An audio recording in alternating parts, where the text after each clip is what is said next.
มาตรา3เนาะเฮนดีลิบล่างสื่อเอิ้น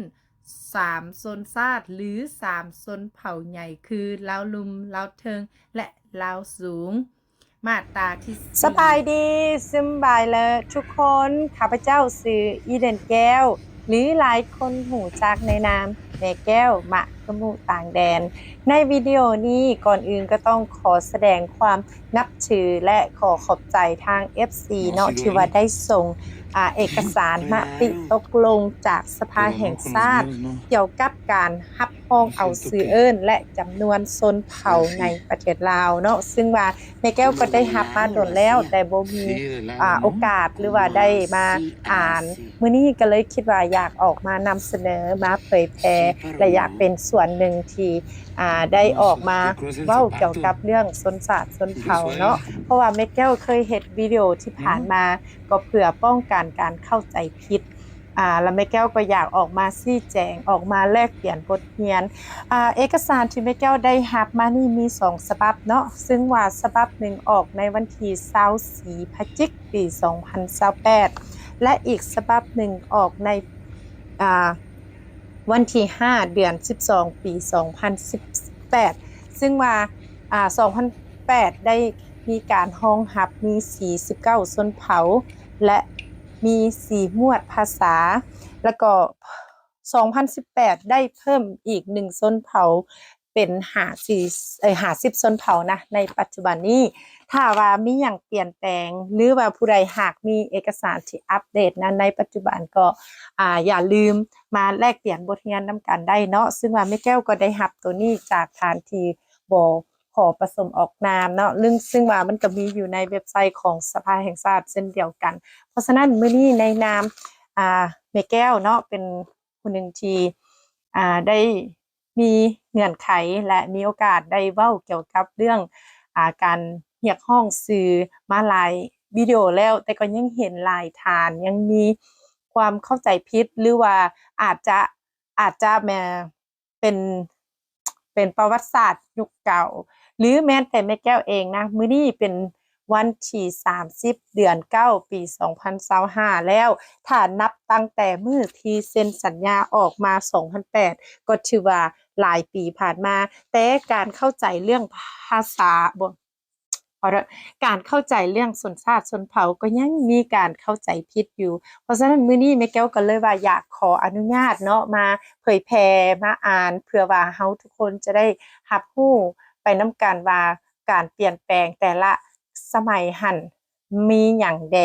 เพราะฉะนั้นเดี๋ยวนี้ก็สิขออนุญาตเนาะก็สิอ่านไปตามนี่เดี๋ยวก็ถ้ามีหยังผิดพลาดไปในการอ่านอาจจะเป็นการออกเสียงหรือการผันเสียงที่บ่ถูกต้องก็แม่แก้วก็ต้องขอโทษมานะที่นี่ด้วยหรือว่าถ้าผู้ใดหากมีคำคิดคำเห็นอีหยังที่อยากแลกเปลี่ยนบทเรียนนำกันก็สามารถฝากคอมเมนต์ใต้คอมเมนต์นี้เนาะ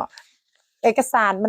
มันก็หลายเติบเพราะฉะนั้นแม่แก้วคิดว่าบ่ได้ว่าสิมาอ่านมันเบิดทุกอันดอกแต่ก็สิมาอ่านประเด็นที่สำคัญเกี่ยวกับ49ชนเผ่าบวกกับ1เป็น50ชนเผ่าและมี4หมวดภาษาเพราะฉะนั้นเดี๋ยวเราไปอ่านนำกันเลยโอเคเนาะนี่ก็คือเอกสารเนาะก็จะสารบัญนี่ก็จะมีประกอบนำกันมี4ข้อใหญ่ๆหลักๆเนาะแต่ว่าเดี๋ยวนี้เราก็สิมาอ่านสำหรับข้อที่1นี่สาธารณรัฐประชาธิปไตยประชาชนลาวสันติภาพเอกราชประชาธิปไตยเอกภาพวัฒนาถาวรสภาแห่งชาติเลขที่213ทับสพสมติตกลงของสภาแห่งชาติแห่งสาธารณรัฐประชาธิปไตยประชาชนลาวเกี่ยวกับการรับรองเอาชื่อเอิ้นและจำนวนชนเผ่าอิงตามมาตรา53ข้อ2ของรัฐธรรมนูญและมาตรา3ข้อ2ของกฎหมายว่าด้วยสภาแห่งชาติแห่งสาธารณรัฐประชาธิปไตยประชาชนลาวเกี่ยวกับสิทธิและหน้าที่ของสภาแห่งชาติอิงตามหนังสือเสนอของนายกรัฐมนตรีฉบับเลขที่12ทับนกนยลงวันที่4เดือน2ปี2008 ภายหลังที่กองประชุมสมัยสามัญเถื่อที่6ของสภาแห่งชาติสุดที่6ได้ค้นคว้าพิจารณาอย่างกว้างขวางและลึกซึ้งเกี่ยวกับการกำหนดซับซ้อนชื่อเอิ้นและจำนวนชนเผ่าในสปป.ลาวในวาระประชุมตอนเช้าวันที่24พฤศจิกายน2028กองประชุมตกลงหับห้องมาตราที่ 1 สาธารณรัฐประชาธิปไตยประชาชนลาวมีเพียงชาติเดียวเอิ้นว่าชาติลาวมาตราที่ 2 กำหนดซับซ้อนชื่อเอิ้นและจำนวนชนเผ่าเบื้องต้นในสาธารณรัฐประชาธิปไตยประชาชนลาวมี49ชนเผ่าซึ่งจัดตาม4หมวดภาษาดังลุ่มนี้ขกหมวดภาษาลาวไตมี8ชนเผ่าคือ 1. เผ่าลาว 2. ชนเผ่าไต 3. ชนเผ่าภูไทย 4. ชนเผ่าลือ 5. ชนเผ่าย้วน 6. ชนเผ่ายัง 7. ชนเผ่าแทรก 8. ชนเผ่าไทยเหนือขอหมวดภาษาม่อนคะแม่มี32ชนเผ่าคือ 1. ชนเผ่ากะมุ 2. ชนเผ่าไปชนเผ่าซิงมูนชนเผ่าพองชนเผ่าแทงชนเผ่าดูชนเผ่าบิดชนเผ่าระเมศชนเผ่าสามตาวชนเผ่ากระตางชนเผ่ามะกองชนเผ่าตรีชนเผ่ายูชนเผ่าเตียงชนเผ่าตะโอ้ยชนเผ่าแยะชนเผ่าเปราชนเผ่ากระตูชนเผ่ารารักชนเผ่าโอ้ยชนเผ่าเกียงชนเผ่าเจงชนเผ่าสะด่างชนเผ่าซวยชนเผ่ายาเฮิรนชนเผ่าลาวีชนเผ่าปะโกงชนเผ่าขแมชนเผ่าตุ้มชนเผ่าง่วนชนเผ่าม้อยชนเผ่ากรีดคอหมวดภาษามงอิวเมียนมี2ชนเผ่าคือชนเผ่ามงชนเผ่าอิวเมียน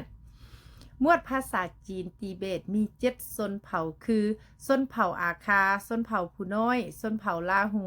ชนเผ่าลีศีลาชนเผ่ารายีชนเผ่าโลโล49ชนเผ่าฮอมาตรา3เนาะเฮนดีลิบล่างสื่อเอิ้น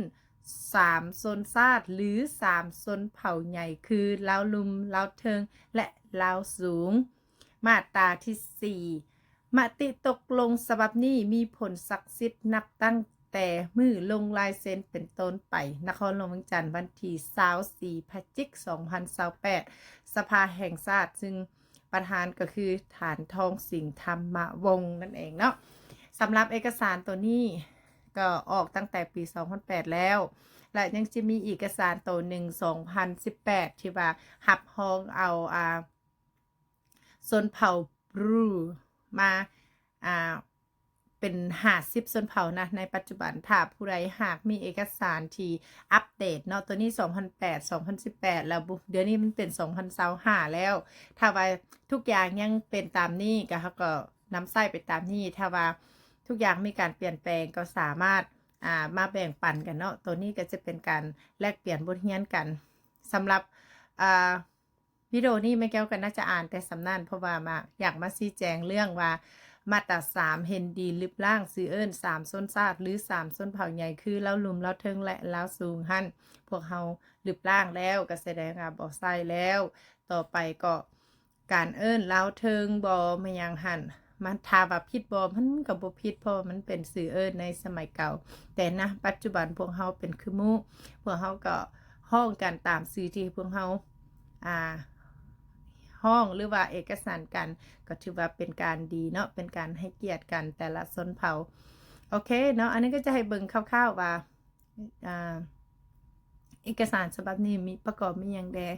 ก็จะเว้าเรื่องการเผยแพร่น้ำไส้อื่นๆและจำนวนชนเผ่าในสปป.ลาวเนาะจุดประสงค์เพื่อให้พนักงานทุกขั้นทุกโครงเขตประชาชนประเผ่าต่างๆมีความรับรู้ซึ่ง แนวทางนโยบายทัศนพื้นฐานของพรรครัฐเฮาในการรับรองเอาซื้อเอิ้นและจำนวนชนเผ่าในสปปลาวเพื่อให้มีการหันเปลี่ยนความรับรู้และเข้าใจแจ้งถึงการกำหนดซับซ้อนซื้อเอิ้นและจำนวนชนเผ่าในสปปลาวซึ่งถูกต้องกับทิศชี้นำของกรมการเมืองศูนย์กลางพรรคเนื้อในจิตใจของคณะบริหารศูนย์กลางพรรคเกี่ยวกับเวียกงานชนเผ่าในระยะใหม่ถูกต้องกับหลักการชนเผ่าวิทยาถูกต้องกับสภาพจุดพิเศษของชนเผ่าในลาวและให้ถูกต้องกับสื่อตัวจริงแต่ละชนเผ่าพร้อมกันนี้ก็เพื่อจำกัดแก้ไขและกล่าวไปถึงการลึบล้างสื่อชนเผ่าที่เป็นการเสียดสีดูถูกหมิ่นประมาทและสื่อที่มีความหมายบ่ดี3 4 5เนาะโอ้ยมีหลายอยู่เพื่อส่งเสริมปัญหาที่มีการเปลี่ยนแปลงและห้ามบ่ให้นำใช้สื่อเอิ้น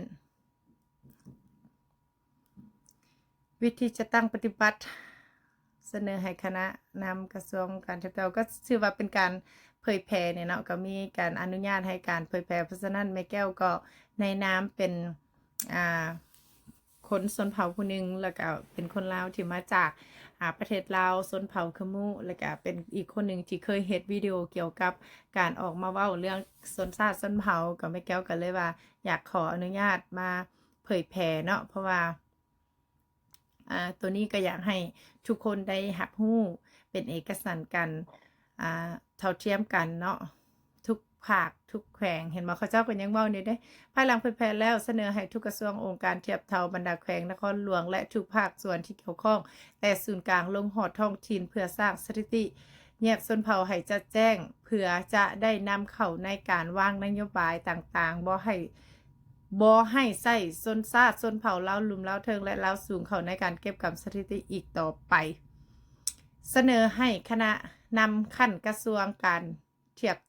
เท่าบรรดาแขวงนครหลวงและทุกภาคส่วนที่เกี่ยวข้องจงให้ความร่วมมือในการชี้นำติดตามกวดกาการจัดตั้งปฏิบัติให้มีประสิทธิผลถ้าพบเห็นปัญหาใดที่บ่สอดคล้องพยายามรายงานถึงศูนย์กลางแนวลาวสร้างชาติเพื่อค้นคว้าพิจารณาว่างอย่างยิ่งว่าบรรดาฐานให้ความร่วมมือและพร้อมกันจัดตั้งปฏิบัติตามเนื้อในแจ้งการแนะนำฉบับนี้เป็นเอกภาพกันทั่วประเทศเนาะเขาเจ้าก็มีใบแจ้งการออกมาอย่างเป็นทางการแล้วตั้งแต่ปี2008แต่ว่าก็ยังรู้สึกว่ายังอาจจะบ่ทั่วถึงหรือว่าเอกสารยังไปบ่ฮอดในทุกโครงเขตเนาะเพราะว่าแม่แก้วยังเห็นหลายคอมเมนต์หลายทานที่ว่าคอมเมนต์อยู่วิดีโอหั่นเพราะฉะนั้นแม่แก้วก็เลยว่าอยากเป็นอีกส่วนหนึ่งเป็นอีกกระบอกเสียงหนึ่งที่เอามาเผยแพร่เนาะเพราะว่าคันถามว่ามันจำเป็นบ่เรื่องนี้มันจำเป็นเจ้ามันเว้าถึงการมันเว้ากันสิว่าแนวใดมันเว้าถึงมันเกี่ยวพันกับตัวตนคันสิว่าเนาะเห็นบ่จุดประสงค์ของการค้นคว้ากำหนดซับซ้อนชื่อและจำนวนชนเผ่าโอ้ยรายละเอียดมีหลายอยู่เดี๋ยวก็สิญาติเวลาเข้าไปอ่านมาจี้อ่านแล้วมาสรุปให้ฟังแต่ก็คิดว่าสำนี้ก็น่าจะโอเคแหละเนาะให้เลื่อนผ่านๆเบิ่งนี่มี34หน้าแต่ก็ทั้งรุมนี่ก็น่าสนใจเดี๋ยวสิซูมเบิ่ง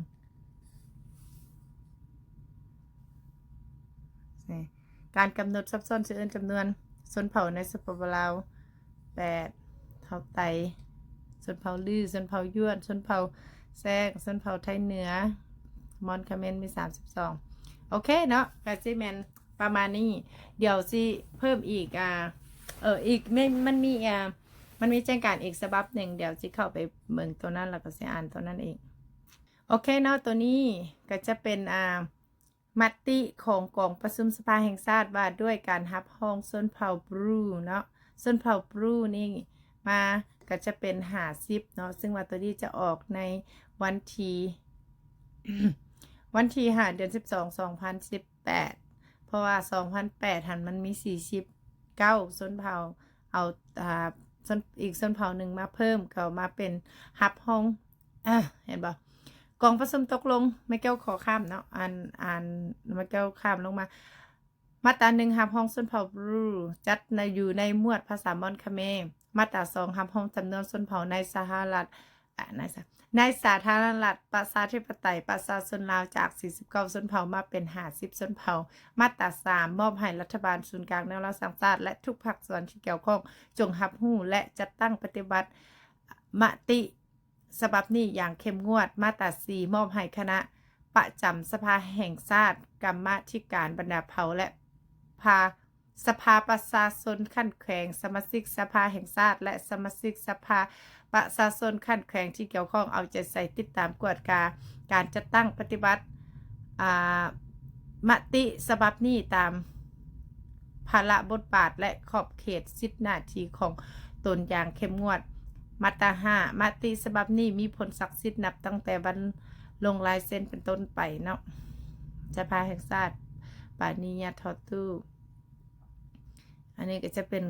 เอกสารต่างๆการห้องหับซื้อก็มีลายอยู่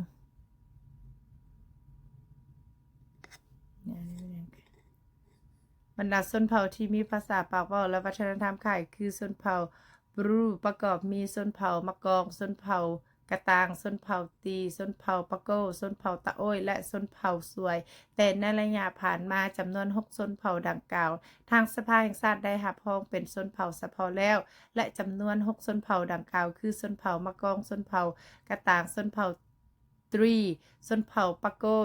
ชนเผ่าตะโอ้ยและชนเผ่าสวยสามารถใช้สื่อต้นกำเนิดของชนเผ่าตนเองได้คือชนเผ่าบรูหรือสามารถรักษาตามมติตกลงของสภาแห่งชาติฉบับเลขที่213สพสลงวันที่24เดือน112008วันที่21เดือน11วันที่24เดือน11 2008ขอโทษนะศูนย์กลางแนวร่วมสร้างชาติในฐานะเป็นใจกลางประสานงานเกี่ยวกับการงานชนเผ่าของพรรคลาวเทาจึงได้แจ้งการแนะนำบรรดากระทรวงองค์การเทียบเท่าบรรดาแขวงนครหลวงในทั่วประเทศเพื่อเผยแผ่น้ำไส้ชนเผ่าเป็นชนเผ่าหนึ่งในองค์คณะญาติแห่งชาติวิธีจัดตั้งปฏิบัติโอเคอันนี้ก็จะเป็นว่าด้วยการเผยแพร่ต่างๆเนาะเพราะฉะนั้นก็แม่แก้วก็สิขออนุญาตจบวิดีโอสำนี้เนาะและถ้าผู้ใดหากมีตัวใดที่มันอัปเดตเพิ่มเติมก็สามารถเอามาแบ่งปันกันได้เนาะนี่ก็จะเป็นเอกสารที่แม่แก้วได้ขอหรือว่ามี FC เพิ่นส่งมาให้เพราะฉะนั้นแม่แก้วก็จะอิงใส่ตามตัวนี้ที่ว่าได้หับมาเนาะเดี๋ยวนี้2025แล้วถ้ามีอย่างเพิ่มเติมก็เดี๋ยวมีหรือว่ามีอย่างการเปลี่ยนแปลงอีกอย่างเขาก็เอามาปูล้มกันต่อไปได้ขอขอบใจเด้อบาย